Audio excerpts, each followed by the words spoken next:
going to move on from Aldous Huxley's Brave New World to George Orwell's 1984 to conclude our course. I apologize for the sort of the negative tone of the works at the conclusion of the course. I don't think the 20th century is full of wholesome, entertaining, uplifting works. There are some exceptions. I think The Lord of the Rings could be on there, but it's so lengthy that I can't really stick it in the course. And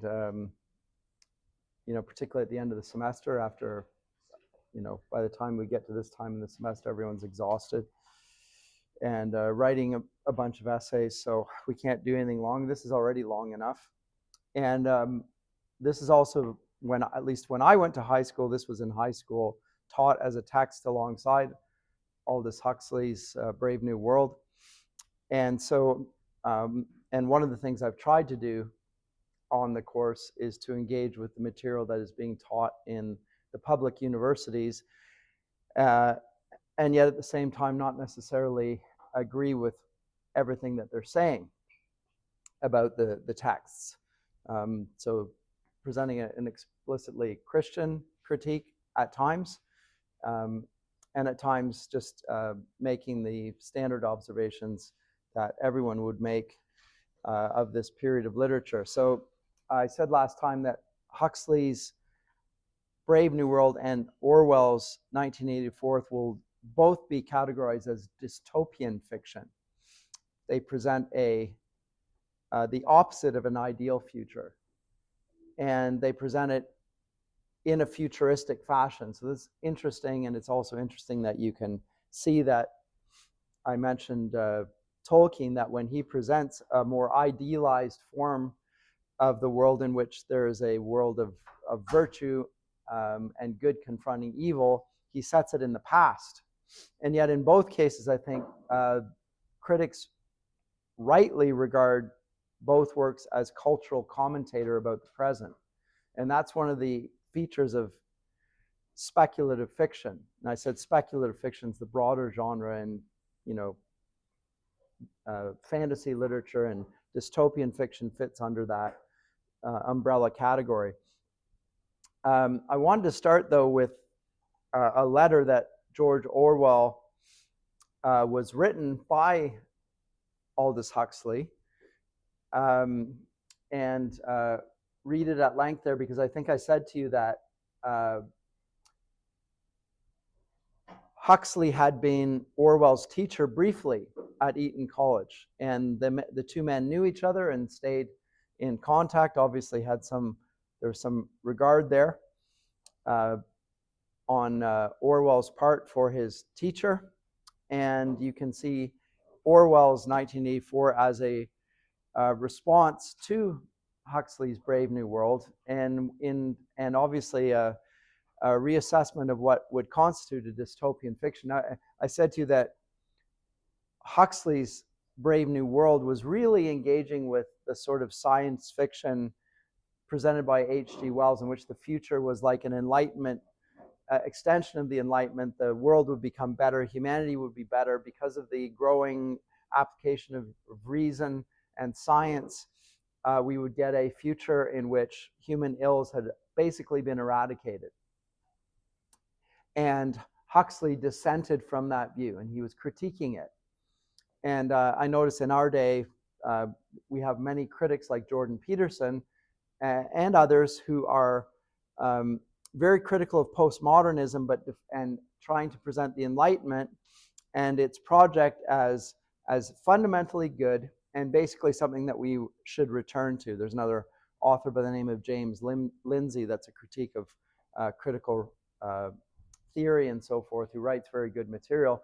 And yet neither of them are theists, at least in the traditional sense. And in the case of Lindsay, he's an atheist, and he thinks that. And there's another author named Steven Pinker, Harvard author, who basically thinks that the academy, properly governed, should be following the dictates of the Enlightenment. And what Orwell and Huxley show, however, is that the Enlightenment really has a certain trajectory against human nature, which I think as a Christian I'm going to agree with. And in my own scholarship, one of the chief problems, I'm an Enlightenment Romantic period scholar, one of the chief problems with that period is that it lacks a sufficiently robust view of human nature, which I think Christian theology provides. And that the Enlightenment is almost explicitly, certainly in France, an anti-Christian movement. And they try and replace the Christian theological framework organized around love with a detached Enlightenment rationality of neutrality and good process as a way of achieving good outcomes. And I'm not a huge, I think there are benefits to the Enlightenment. I like their view of reason, but I don't like their view of human nature. And I don't think that they have any view of the future that's really worth living in, even though we benefited from some things that the Enlightenment science has provided, like its experiments that have produced things like,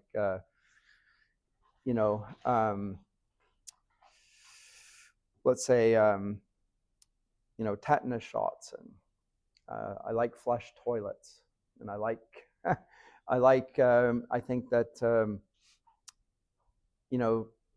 certain views of sanitation that we hold now because of the understandings of microbiology are great benefits to humanity as a whole.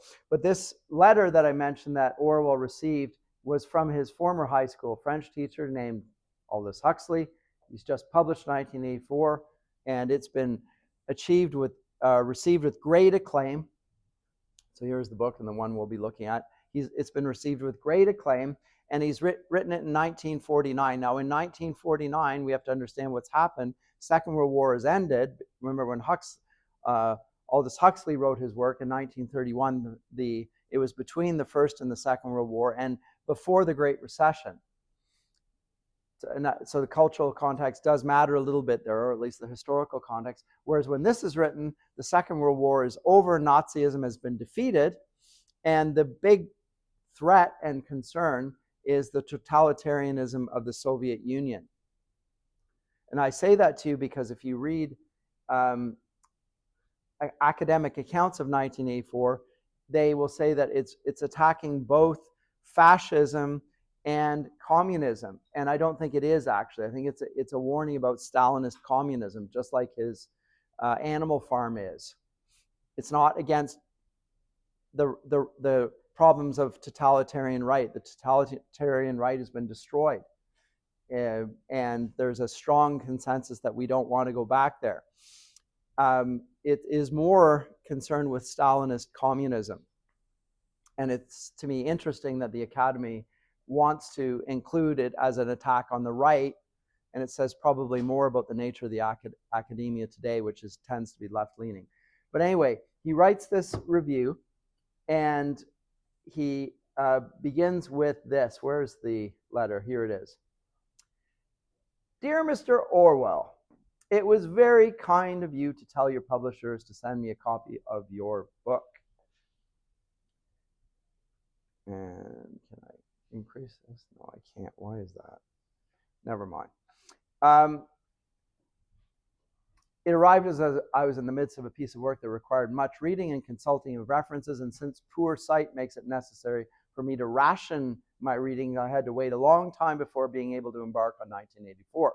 Agreeing with all that the critics have written about it, I need not tell you that, yet once more, how fine and how profoundly important the book is. May I speak instead of the thing with which the book deals, the ultimate revolution, the first hints of a philosophy of the ultimate revolution. The revolution which lies beyond politics and economics, and which aims at the total subversion of the individual's psychology and physiology, are to be found in the Marquis de Sade. Now, I'll say something about him in a sec. Who regarded himself as the continuator, the consummator of Robespierre and Babeuf. The philosophy of the ruling minority in 1984 is a sadism which has been carried to its logical conclusion by going beyond sex and denying it. Whether in actual fact the policy of the boot on the face can go on indefinitely seems doubtful. My own belief is that the ruling oligarchy will find less arduous and wasteful ways of governing and of satisfying its lust for power. And these ways will resemble those which I described in Brave New World. I have had occasion recently to look into the history of animal magnetism and hypnotism, which have been greatly struck by the way in which for the past 150 years the world has refused to take serious cognizance of the discoveries of Mesmer, Braid, Esdale, and the rest. Partly because of the prevailing materialism, and partly because of the prevailing respectability, 19th century philosophers and men of science were not willing to investigate the odder facts of psychology for practical men, such as politicians, soldiers, and policemen, to apply in the field of government. These are the fields of propaganda. How you can get people to agree to things that are against their interests without them even realizing that it's an attack on their interests. They can be persuaded by propaganda. There's studies that are emerging in the 1930s and so forth that are actually looking into that. Louis de Bernal, I think is the name, on propaganda. And the way in which mass indoctrination techniques, how they have an effect on people such that they're being harmed while at the same time being oblivious to the fact that they're being harmed.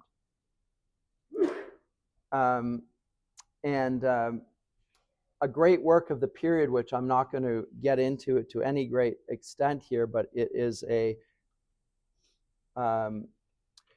thinker that I spent a great deal of time in my early days, The Origins of Totalitarian by Hannah Arendt, writes this, I think in 1949 as well. Let me see here, what does it say? It's published 1973, but this, I think that's just the publication of this edition. I think it's published in 1949 again. And she's looking at totalitarian governments across the board. Nazi Germany, Stalinist Russia, and says that the two are the same, two sides of the same coin. And that they hypnotize the masses through the way in which they use all of the institutions at their disposal in order to get people to do what they want. When I lived in Germany after the fall of the Berlin Wall in the early 1990s, I lived with an East German. He'd grown up in Leipzig, and he came across you studied Cold War, right, in school? I assume? No? Yes?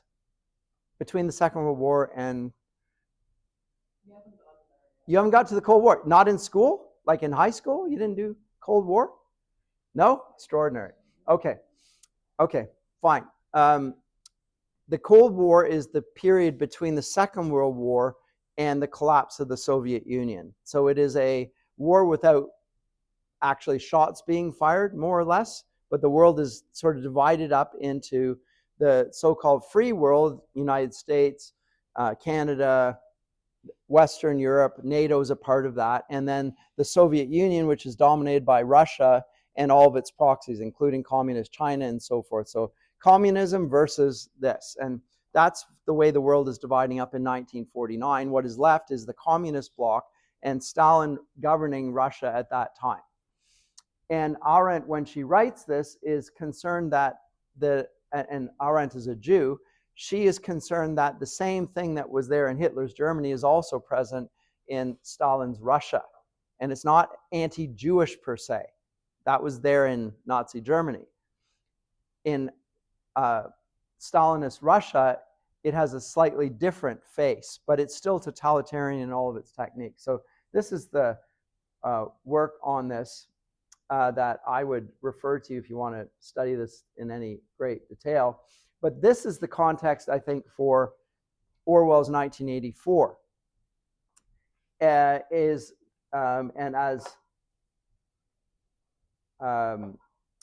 Huxley notes, it does employ the studies of the Marquis de Sade. Now, the Marquis de Sade, from which we get the word sadism. You know what sadism is? It's to take sexual delight in the torture of other people. That's a sadist is somebody that takes a perverse delight in inflicting harm upon other people. That's the Marquis de Sade, and he writes in the late 18th century, just on the cusp of the French Revolution, and talks about it as an extension of the Enlightenment.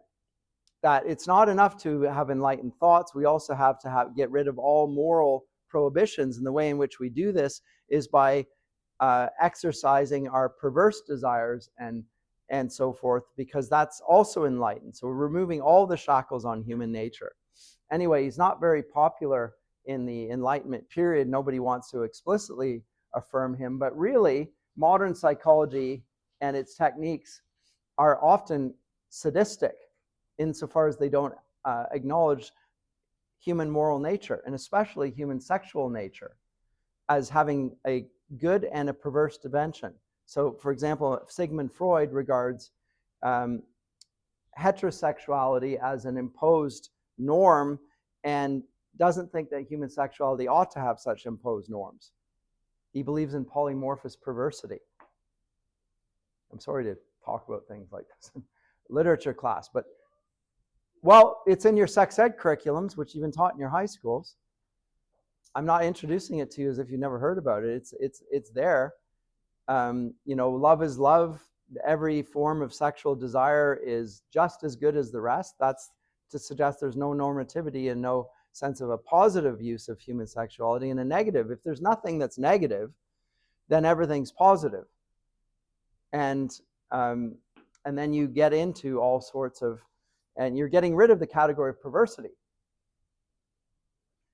That's not my doing to introduce that. That's there in the curriculum.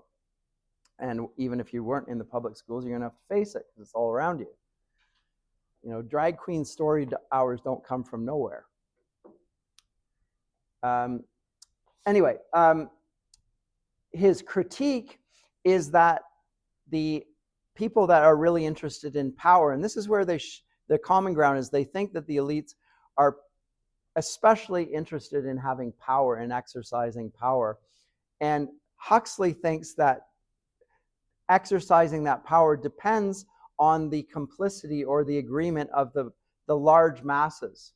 And it's more likely, says he, that they will agree if they are presented it with something positive, that they get that like his world, where they get soma and they get all their desires met, as opposed to Orwell's world, where they seem to be oppressed and Big Brother is a totalitarian jackboot on the face.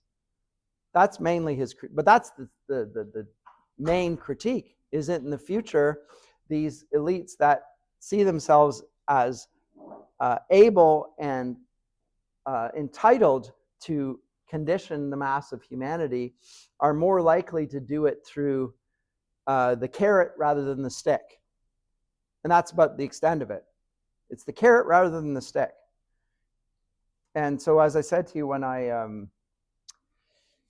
I was interviewed by Wes Huff during the COVID era about, are we more in 1984 or Huxley's Brave New World? I said it's a little bit of both, actually, because people are not thinking that their rights are being infringed on. They think that the people that are protecting them are their friends, even while they're depriving them of their rights and confining them to their homes even when they're healthy, in the name of defending them from a sickness, which if they're under 60 is probably not really even threatening to them. But people receive it as if they were being treated well. So there's a bit of both there. Anyway, Neil Postman makes a really good comment on this, contrasting the two books, and I'm going to conclude with that before we go to Orwell's 1984. He says this, and he writes this in Amusing Ourselves to Death. He writes this in 1985. What Orwell feared were those who would ban books. In our day, there are banning books, again. But what Orwell feared were those who would ban books. What Huxley feared was that there would be no reason to ban a book, for there would be no one who wanted to read one. Now, which is more accurate? Orwell feared those who would deprive us of information. Huxley feared those who would give us so much information that we would be reduced to passivity and egoism. What do you think the internet does in Google? It gives you it super saturates you in information. Doesn't discriminate between right and wrong. It's just all out there. And so it results in you don't know what to do with the information. You can never act on it. You're being informed, but there's no understanding that results from the information overload.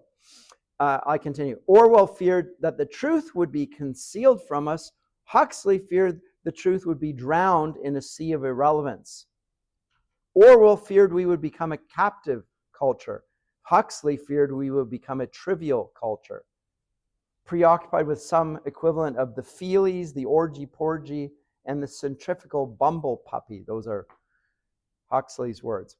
As Huxley remarked in Brave New World, revisited, the civil libertarians and the rationalists who were ever on the alert to oppose tyranny, and I say, like the Enlightenment Project, Jordan Peterson, Steven Pinker, and James Lindsay, these people failed to take into account man's almost infinite appetite for distractions.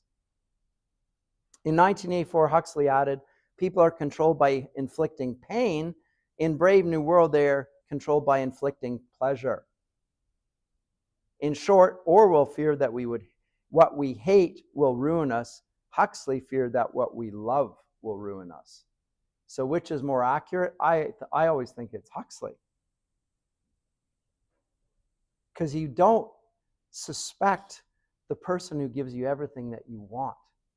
That's your friend. The person who gives you candy isn't your enemy, right?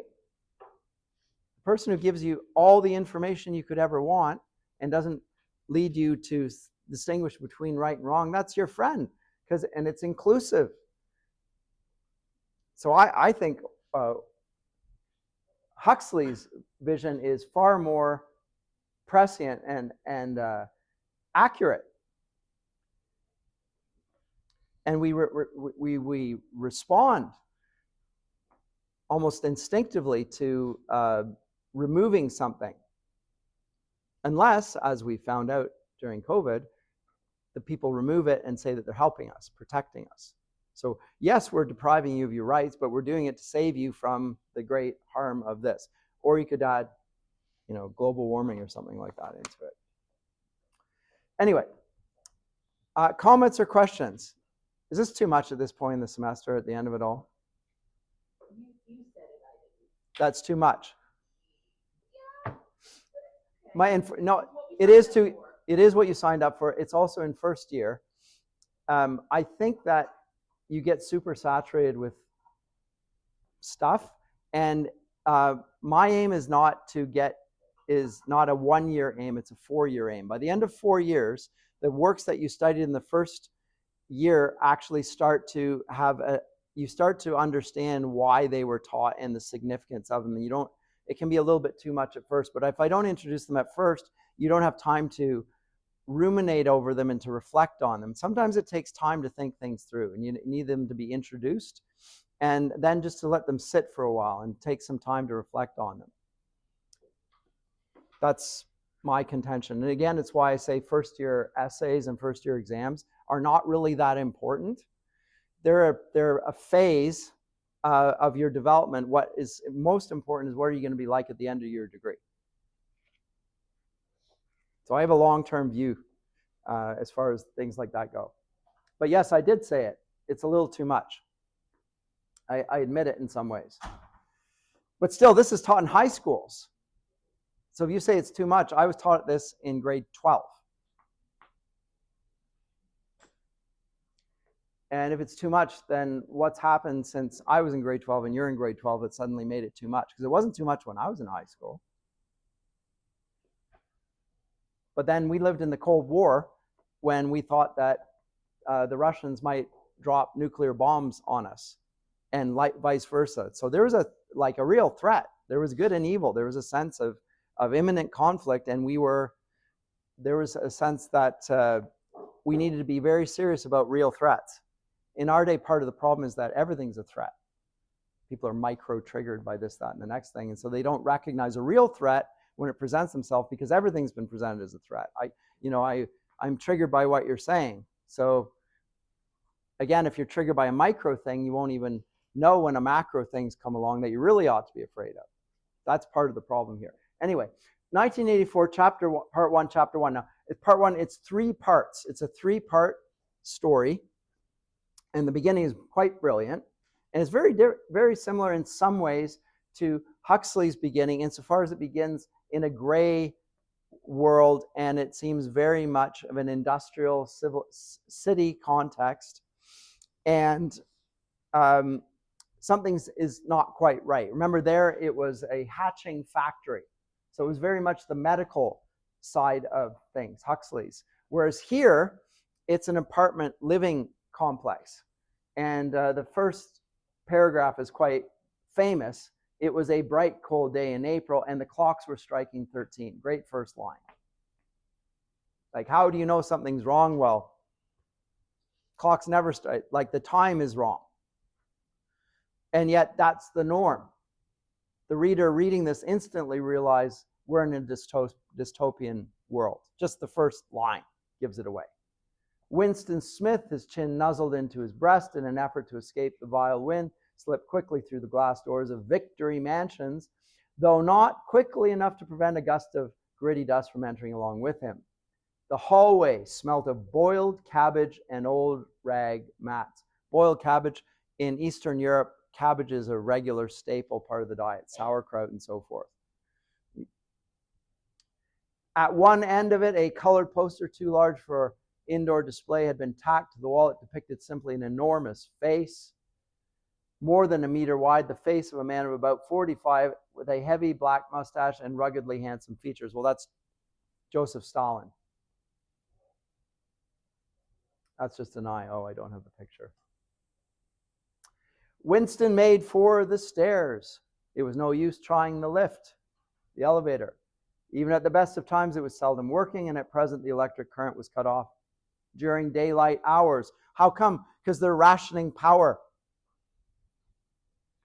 So we're in a future where it's heavily industrialized. We're in a future where we assume that the march of human progress is going to mean better and better technology, and what we find is a dilapidated building in which things that used to function no longer function. And not only do they not function on their own, they've been cut off from electrical current because there's not enough electricity to power your local buildings. Okay? It was part of the economy drive in preparation for Hate Week. In Huxley's Brave New World, it would be Love Week, or Love Month, or Pride Month, or whatever. I mean, whatever you want to say. It would be a positive thing, not a negative thing. Orwell always presents it in a negative form. Yes, sir. Sorry? Yeah, but it's there to. So again, Huxley's world is motivated by at least the theme of love and the idea of very positive things, and Orwell's is the exact opposite. So it's a very negative reflection on everything. This one's easier to recognize as the bad guy. The flat was 7 flights up, and Winston, who was 39 and a varicose ulcer above his right ankle, went slowly, resting several times on the way. He's 39, but he can't get up a flight of stairs. I mean, he's like an old man at 39. On each landing opposite the lift shaft, the poster with the enormous face gazed from the wall. It was one of those pictures which was so contrived that the eyes follow you about when you move. Big Brother is watching you, the caption beneath it ran.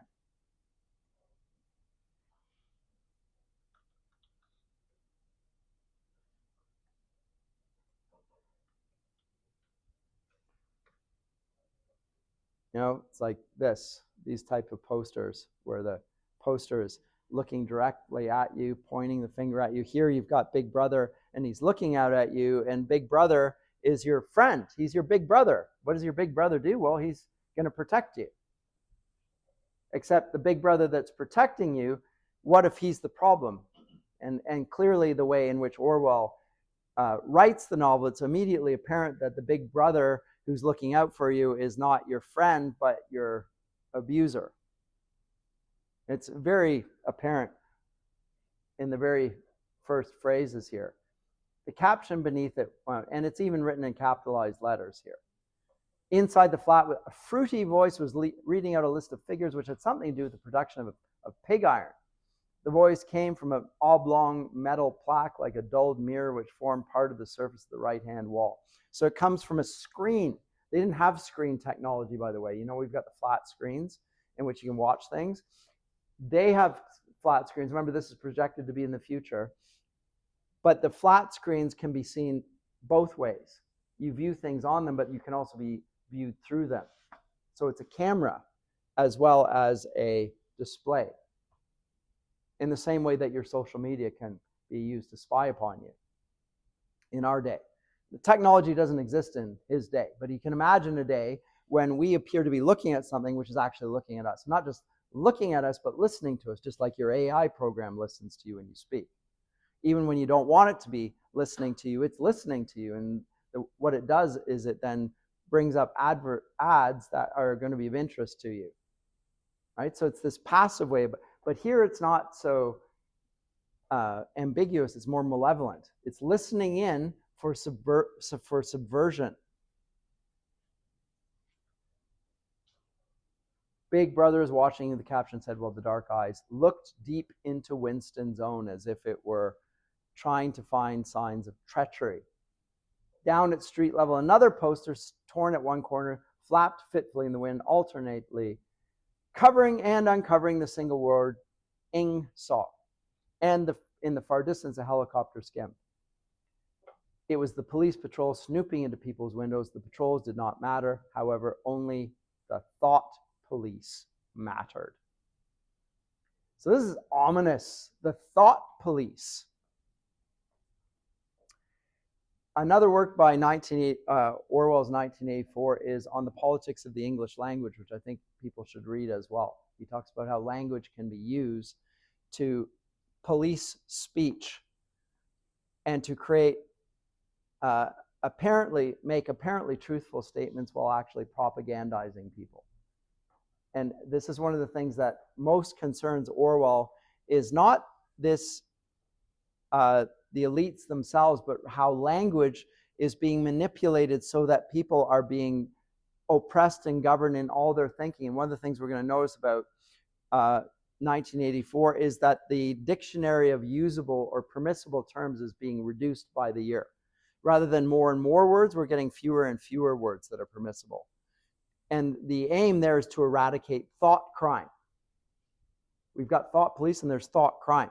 So how deep is the governance of the future? It's not only you can't commit an act that is criminal, you can't think a thought which might be perceived to be criminal. And how do you govern that? Well, you govern it by observing people's faces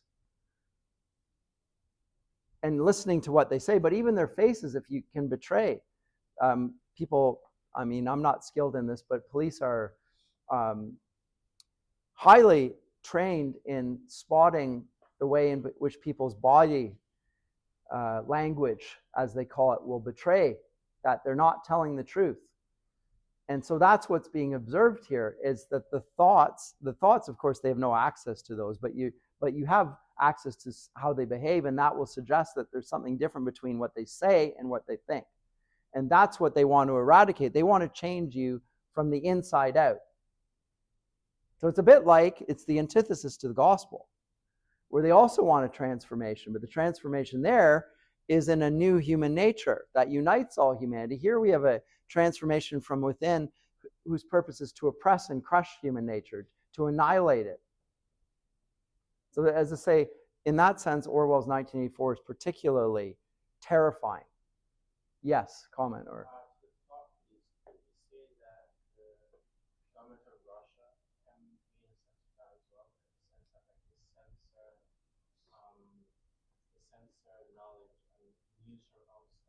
Well, they were certainly doing that. Yeah, yeah, and in a lesser sense, could you say the same for England? Because I know that England has a lot of security cameras. Are you talking about now? Yeah, right now, yeah, because they have a lot of security cameras and they monitor everything everybody does. And in a sense, that if you write something onto Word on social media, like you actually get full people show up on your door and say, we saw your post. Oh, I think so.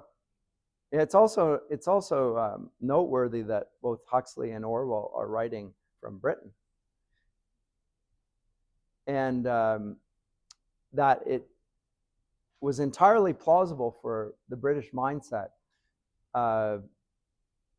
to imagine a future in which the trajectory of the human sciences were given their sway to the point where we would have this dystopian future.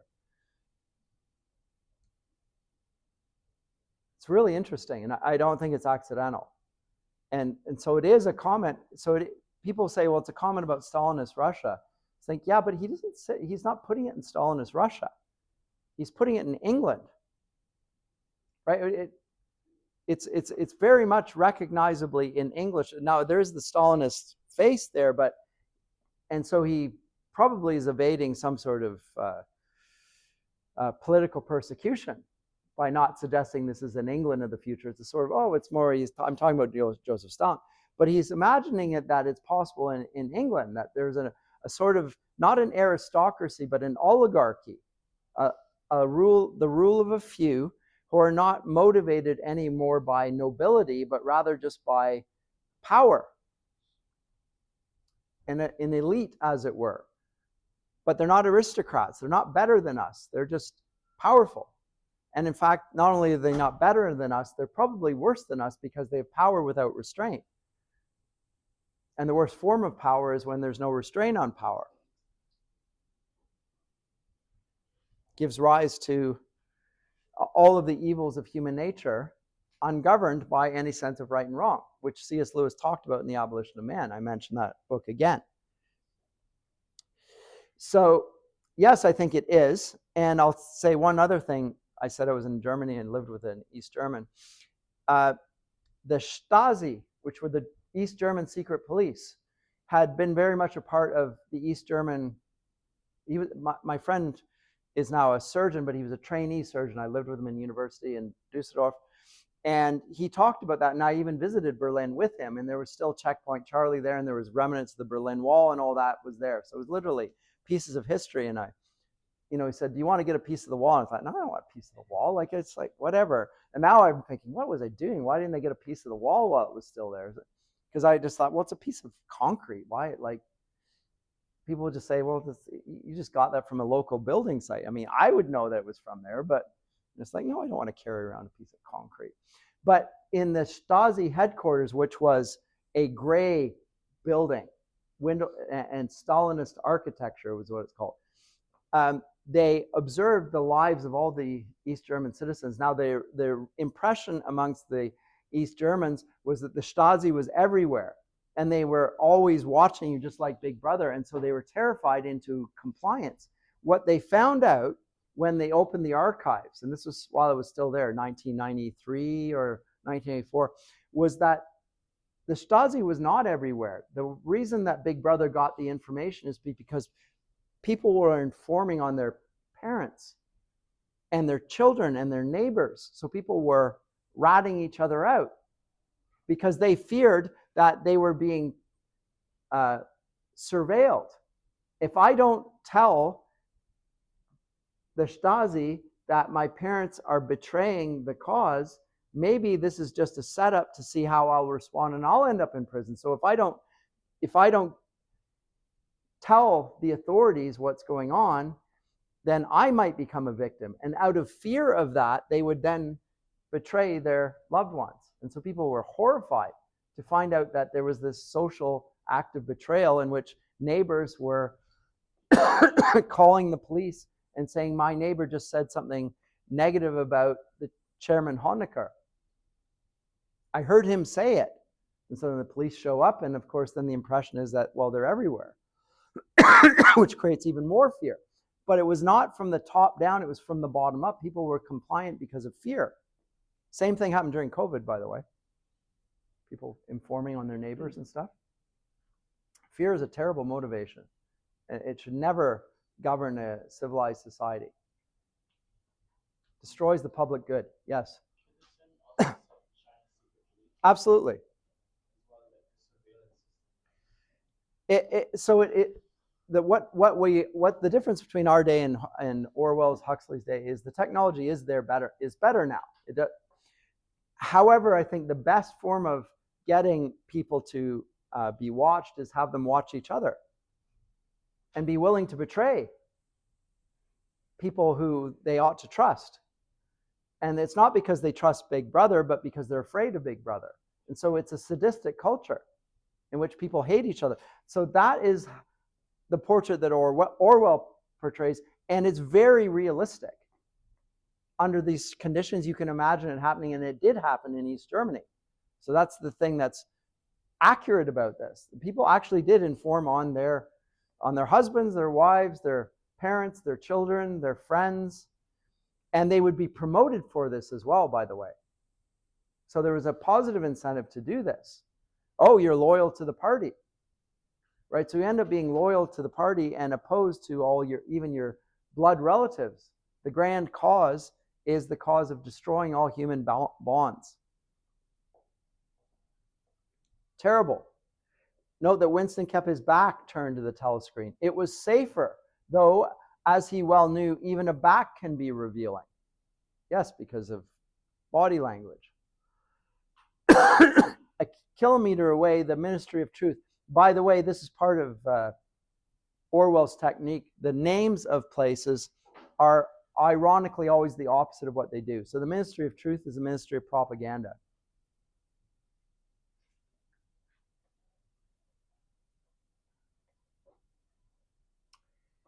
And it was where he worked, towered vast and white above the grimy landscape. And he thought with a sort of distaste, this was London, chief city of Airstrip 1, itself the third most populous of the provinces of Oceania. Now, Oceania is just one of the power blocks. It's divided up into groups. In our day, some people think that that's what's going on with the Gulf War right now, is that the world's being broken up from being nation states to being power blocks. You know, the North, the Americas, and so forth. But anyway, the Ministry of Truth, mini-true in newspeak, was startlingly different from any other object in sight. It was an enormous pyramidal structure of glittering white concrete soaring up terrace after terrace, 300 meters into the air. So it's above all the others. So what it does is like a cathedral. If you go to Europe and to one of the medieval old cities in Europe, you'll find that the cathedral looms above all the others, and it's forbidden, usually in European architecture, to build buildings higher than the cathedrals. Because it's ugly, for one thing, but also because the height of the cathedral is making a social statement, a political statement. Right? It's the building of greatest prominence in the city. Whereas in the United States, we get the skyscrapers, and that's saying that the most important thing is what? Commerce. Right? As opposed to some sort of theological statement. So here it rises in that fashion.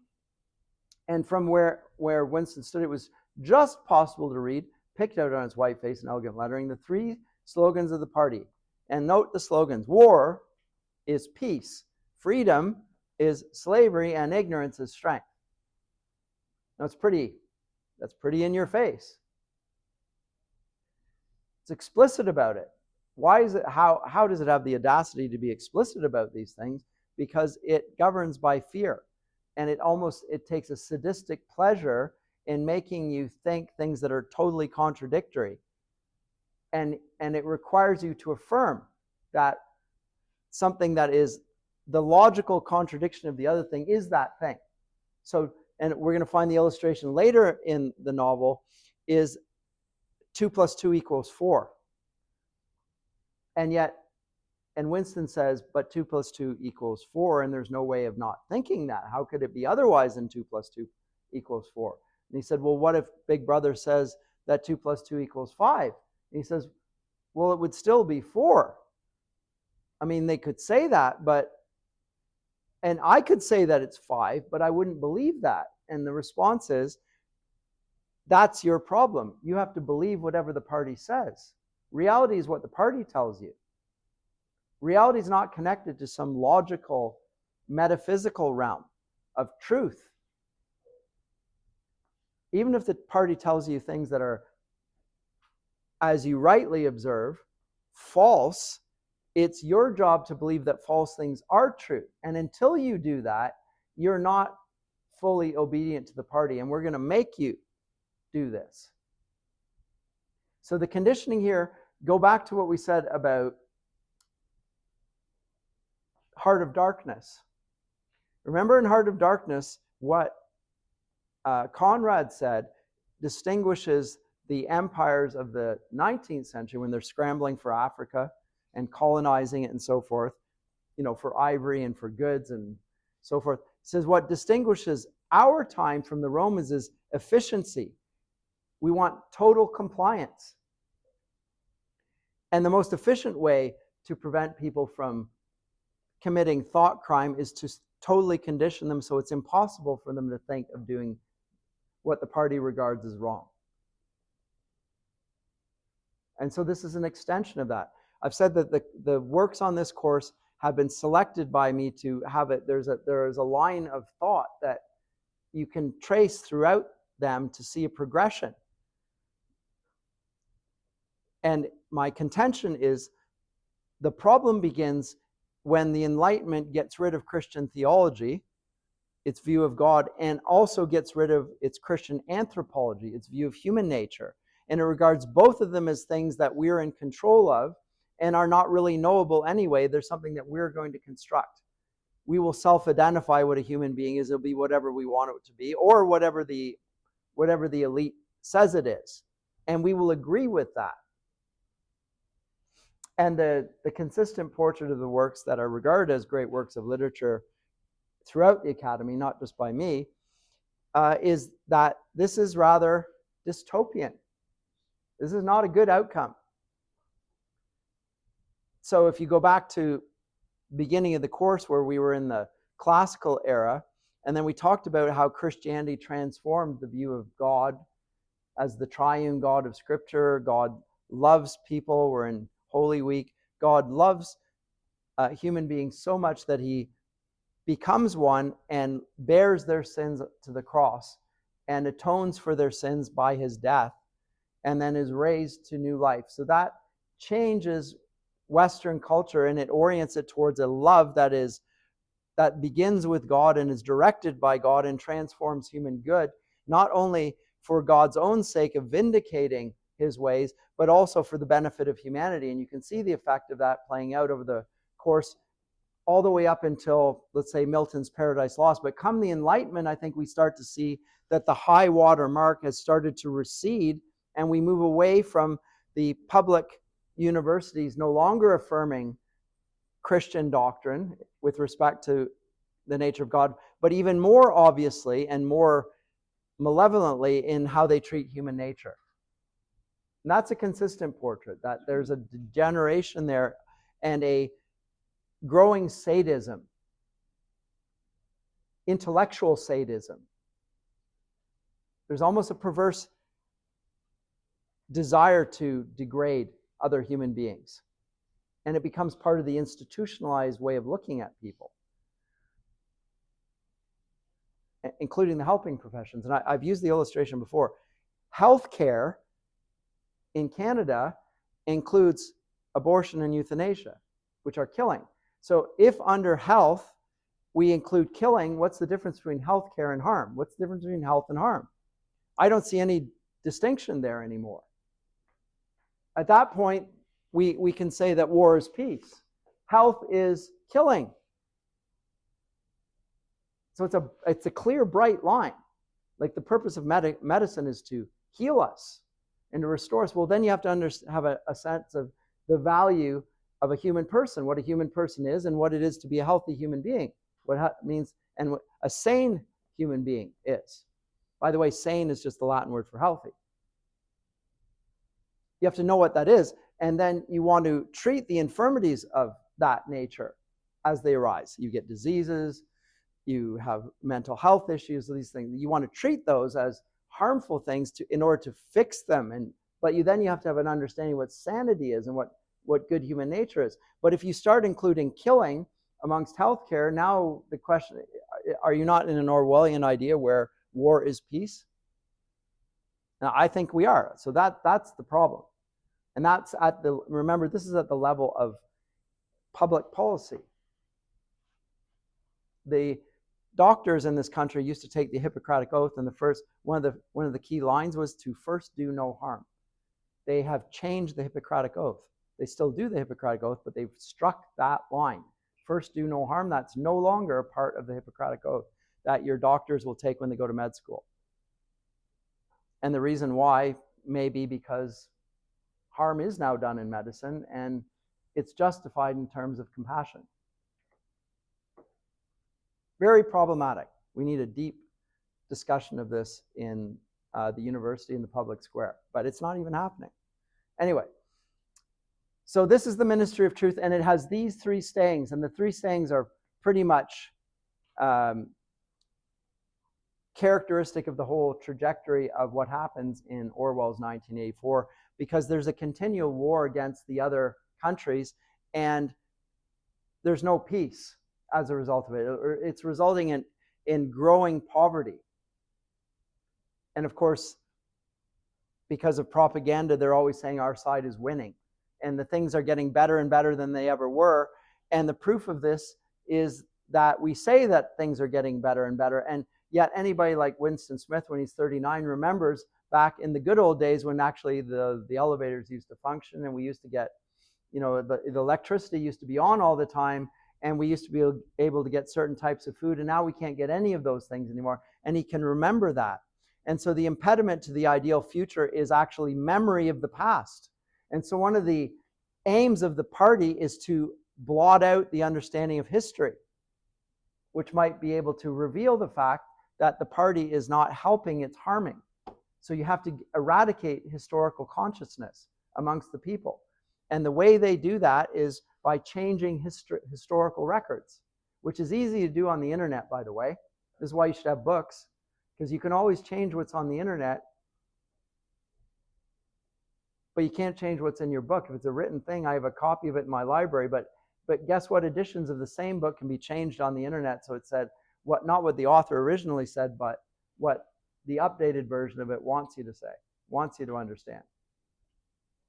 So it's important to get your own library, I would say, as a matter of education. Get your own library, paper copies of books. Yes? The truth and the ministry of truth, is it easy for them to start believing in the propaganda? They have to believe in the propaganda. So that everyone who is in this world, first of all, they don't regard it as propaganda, although there's a few of them along the way that do. And the hero of the story, Winston Smith, is one of them. And that's why we're with him. We realize this is an oppressive regime, and we want somebody to stand out in like a prophet and say, this is wrong. And Winston Smith is not a prophet. He's not shouting this is wrong, but he's privately rebelling. And that private rebellion, we share in his private rebellion. We think this is a sane response to this crazy world in which he lives. And we're hopeful, at least I'm hopeful when I first read it, and I'm still hopeful even though I know where it's going to end, that somehow he's going to win. Right? If you're reading this, I think you're thinking he's going to meet somebody. There must be a sort of an underground of individuals that are like-minded, and they're going to work together to somehow overturn this horrible establishment as it is, because I can't tolerate the idea that sadism wins. That's the worst part of this story, is that the bad guys win. It's the worst.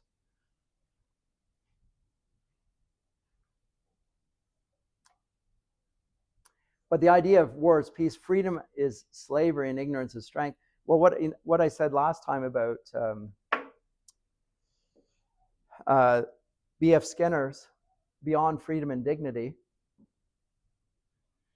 it's the agenda of the conditioners to get us beyond freedom and dignity. Freedom is slavery, after all. It's slavery to a lack of control.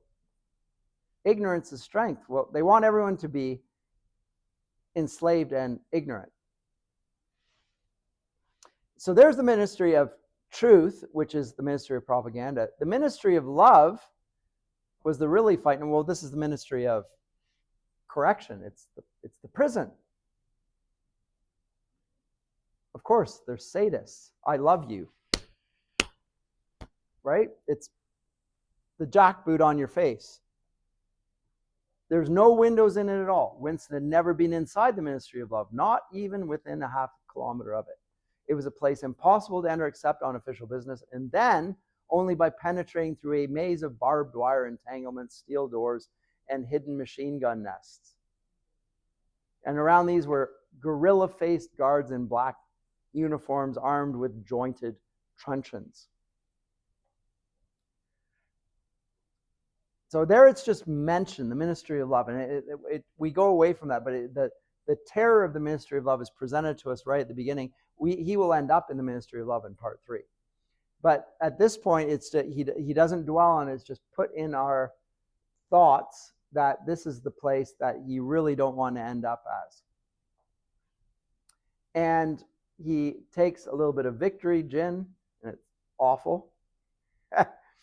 And because it's not like gin at all, it was like nitric acid. And moreover, in swallowing, one had the sensation of being hit on the back of the head with a rubber club. The next moment, however, the burning in his belly died down and the world began to look more cheerful. Well, yeah, because he's intoxicated. And he took a cigarette from a crumpled packet named Victory Cigarette. So everything's victory. It's always winning. Even if we're losing, we are in believing that we're winning. And then he takes a bottle of ink and he starts writing. And this is the act of rebellion par excellence, is that he has his own thoughts. That's the biggest crime in this world, is to think for yourself and to express them privately in secrecy.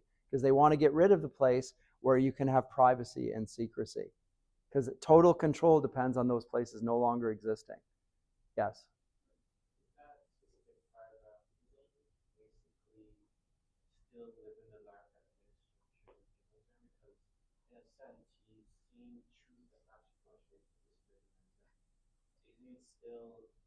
He is rebelling, but he's still living the way that ministry of truth taught him to. He's learned to work the system so that they're not onto him.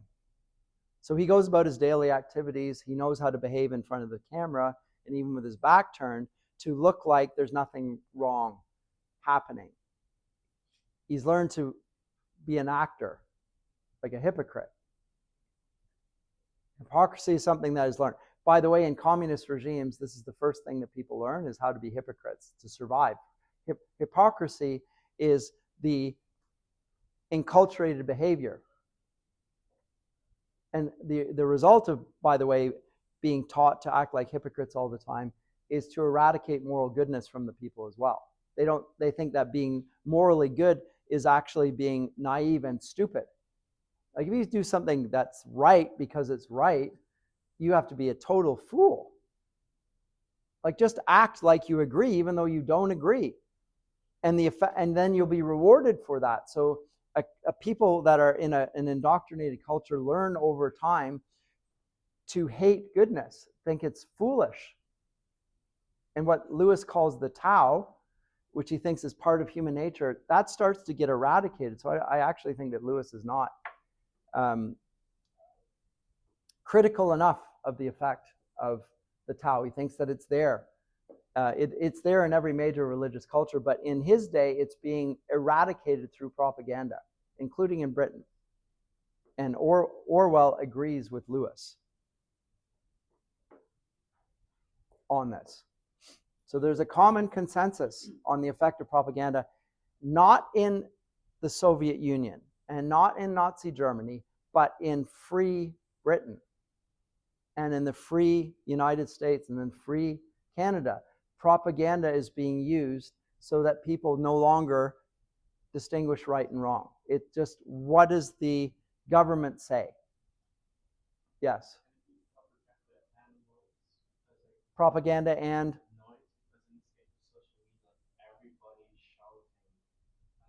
almost shows you're trying to figure out what's the actual truth. Yeah, it is a bit of noise is a good way of putting it, but and so is what I said when I quoted Neil Postman earlier.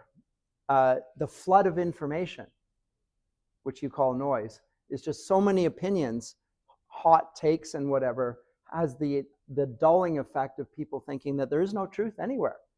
It dulls people to the potency of the truth.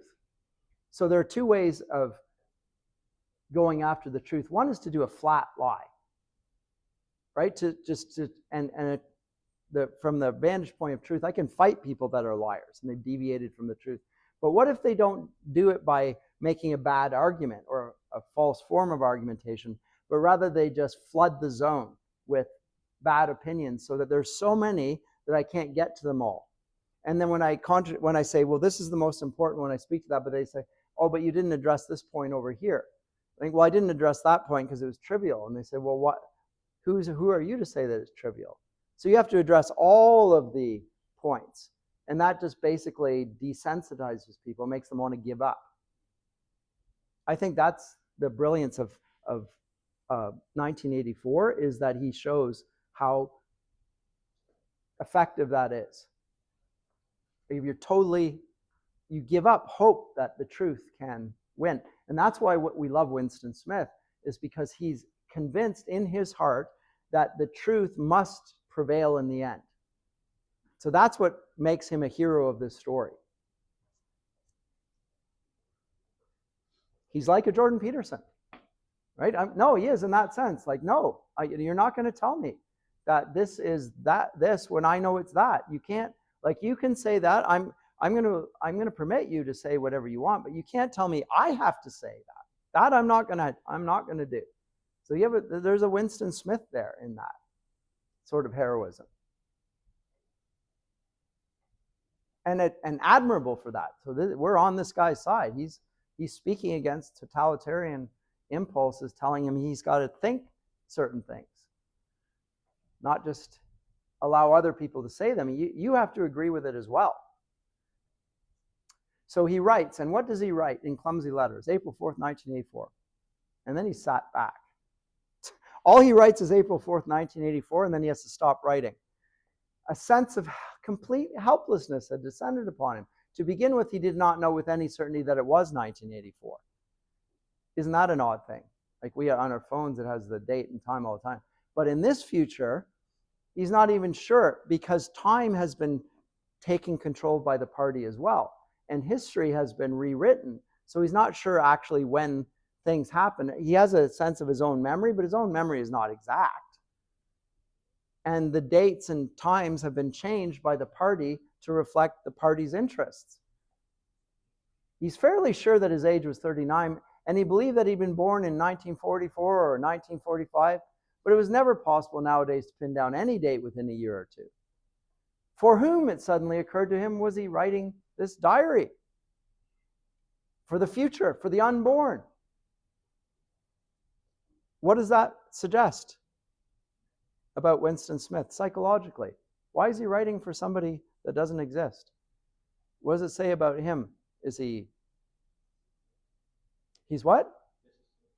He disassociates him with the present, but also he's hopeful of the future. He believes there's an optimism in him that's not been quenched by all of the stuff going on around him. He's thinking that someone in the future, at some point, sanity will be restored, and people will know that there was someone sane in the midst of all this craziness. That's his motive. His mind hovered for a moment around the doubtful date on the page, and then fetched up with a bump against the newspeak word, double think. For the first time, the magnitude of what he'd undertaken came home to him. How could he communicate with the future? It was of its nature impossible. Either the future would resemble the present, in which case it would not listen to him, or it would be different from it, and his predicament would be meaningless, because the party was changing what words meant all the time, and they would not be able to understand him. So the party, in controlling the past, was controlling the future. And this is what all totalitarian regimes do, by the way. is they rewrite the history of the past in order to control the future. So that what they do is they suggest things happen in the past which never happened, but if you get rid of all the competing viewpoints, then in the future they'll believe that that's what actually happened. So if you tell falsehoods, you give a false account of what happened historically, and you get rid of all of the evidence that anything contrary to that happened, then in the future they will think that, well, this is just what happened. And thereby you control, by controlling the past, you control the future.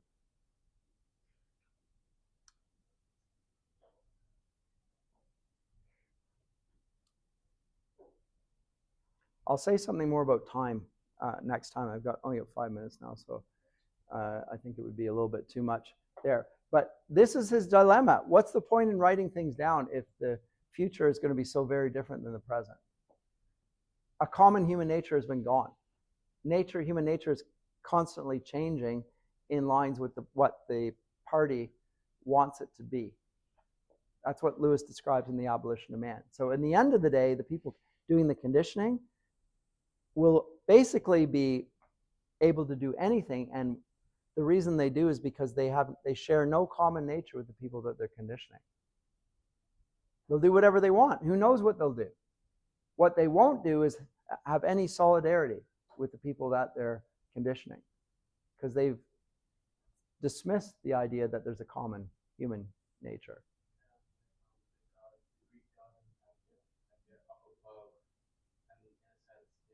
Yes.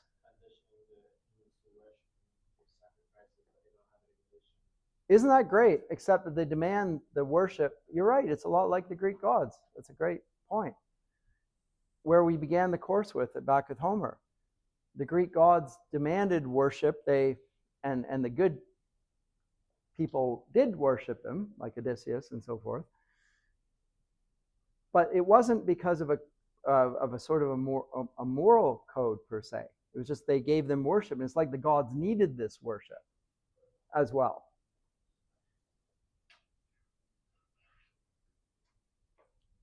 But it wasn't on the basis of goodness or so forth. They called it justice, and there was some grounds there. But you're right. That's really interesting. Good observation. Any other before we conclude here? But he's writing, and then he begins in sheer panic. 1984, last night to the flicks. All war films. One very good one of a ship full of refugees being bombed somewhere in the Mediterranean. Audience much amused by shots of a huge fat man trying to swim away with a helicopter after him. First you saw him wallowing along in the water like a porpoise. Then you saw him through the helicopter's gun sights. Then he was full of holes, and the sea around him turned pink, and he sank as suddenly as though the holes had let in the water. Audience shouting with laughter when he sank. Then you saw a lifeboat full of children with a helicopter hovering over it. There was a middle-aged woman, might have been a Jewess, sitting up in the bow with a little boy about 3 years old in her arms, the little boy screaming with fright and hiding his head between her breasts as if he was trying to burrow right into her, and the woman putting her arms around him and comforting him, though she was blue with fright herself, all the time covering up as much as possible as if she thought her arms could keep the bullets off of him. Then the helicopter planted a 20-kilo bomb in among them. The boat went all to matchwood. There was this wonderful shot of a child's arm going straight up into the air. Helicopter with its camera, this nose followed them, and so forth.